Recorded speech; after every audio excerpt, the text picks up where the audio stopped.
समझा। तीनों सूत्र महत्वपूर्ण है। दया भी मांगना पड़ेगा, महादेव को प्रणाम भी करना पड़ेगा और महादेव की चर्चा भी करनी पड़ेगी।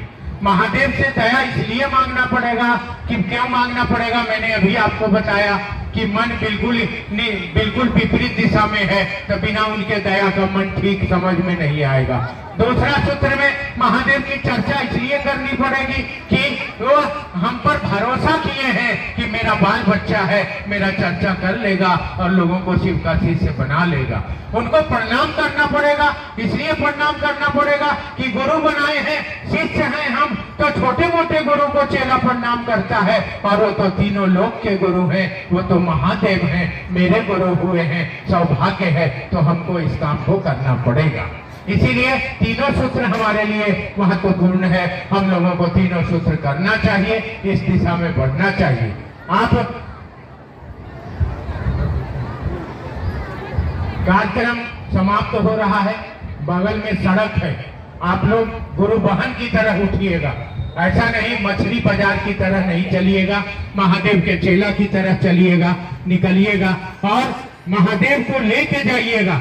यहाँ से जाइएगा तो दिल में महादेव को लेके जाइएगा, माँ भगवती का आशीर्वाद लेके जाइएगा।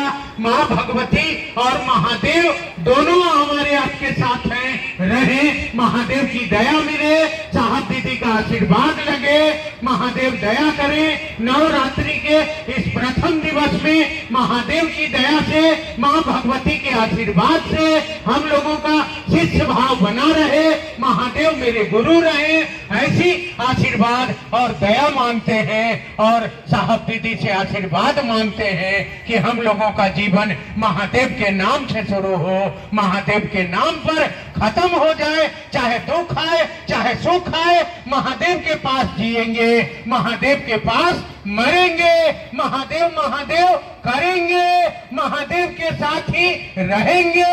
ऐसा संकल्प लेकर हम आप इस नवरात्रि में महादेव की दया से अपने घर जाएंगे, दुख सुख में भी इस रिश्ते को निभाएंगे, इस संबंध पर खड़ा रहेंगे।